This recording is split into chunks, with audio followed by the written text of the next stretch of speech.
Ramayan serial में सीता का किरदार निभाने वाली दीपिका चिखलिया एक दिलचस्प किस्सा बताती हैं। एक बार उनके घर में एक शादी का कार्ड आया जिसको उनके पिताजी ने उनके हाथ में देते हुए कहा कि इसको पढ़ो।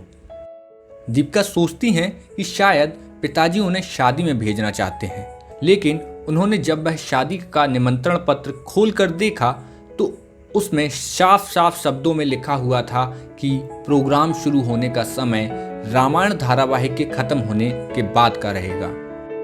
इस प्रकार से न जाने कितने ही किस्से दीपिका बताती हैं। इन किस्सों से ही आप उस समय भी इस धारावाहिक की लोकप्रियता का अंदाजा लगा सकते हैं। एक वरिष्ठ पत्रकार कहते हैं कि जब सुबह रामायण का प्रसारण होता था तब पाकिस्तान की सड़कों में भी सन्नाटा छा जाया करता था। रामानंद सागर की रामायण की बात करें तो सादगी से भरे माता सीता के किरदार को निभाने वाली दीपिका को कोई कैसे भूल सकता है। उन्होंने इस किरदार को सिर्फ निभाया ही नहीं बल्कि जिया भी। यही वजह रही कि इतने सालों बाद आज भी लोग माता सीता के रूप में सिर्फ दीपिका को ही देखते हैं।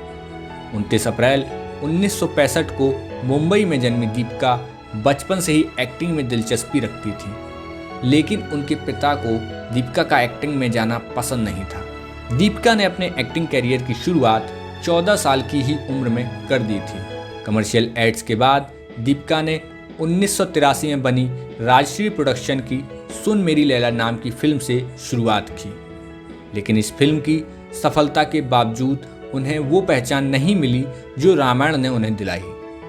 दीपिका ने चीख और रात के अंधेरे में जैसी भी और कई हॉरर फिल्मों में काम किया।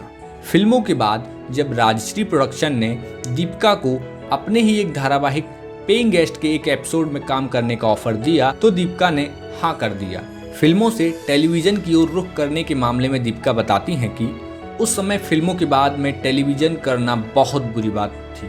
ऐसा माना जाता था कि इस कलाकार के पास अब कोई काम ही नहीं है, इसलिए वह टीवी में आ गया है।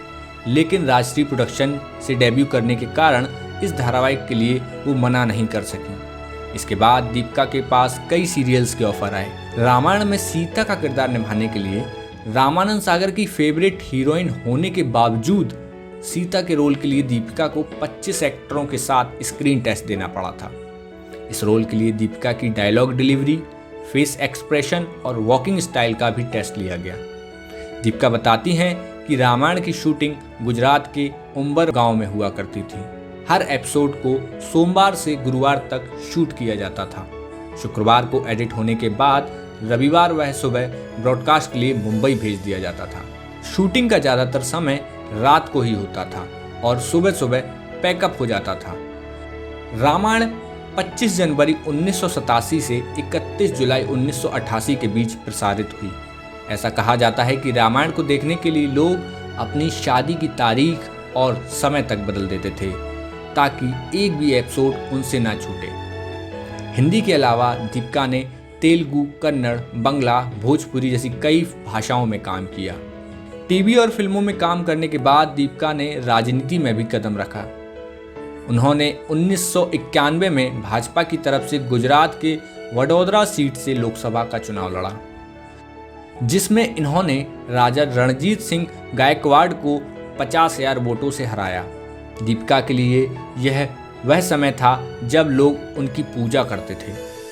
हालांकि उनका कहना है कि राजनीति में जाने का उनका कोई इरादा नहीं था, लेकिन रामायण में रावण का किरदार निभाने वाले अभिनेता अरविंद त्रिवेदी की सलाह पर उन्होंने राजनीति में कदम रखा। रामायण की वापसी पर दीपिका का कहना है कि उन्हें आज भी खुशी है कि लोग इस समय रामायण को इतना देख रहे हैं और पसंद कर रहे हैं। अभी हाल ही में रामायण ने एक साथ एक समय में सबसे ज़्यादा देखे जाने वाले धारावाहिक का रिकॉर्ड बनाया है। दीपिका आज भी अपने परिवार के साथ रोज रामायण का शो देखती हैं। यह स्टोरी लिखी है हमारे लिए पूजा ने और मैं आपका साथी मोहित। उम्मीद है आपको यह वीडियो पसंद आई होगी। इस वीडियो को ज़्यादा से ज़्यादा लोगों तक शेयर करें और लाइक करना ना भूलें। साथ ही हमें कमेंट करके बताएं कि आपके परिवार में रामायण से जुड़े और क्या दिलचस्प किस्से हैं। हमारे चैनल को सब्सक्राइब किए बिना ना जाएं। आपका बहुत बहुत धन्यवाद।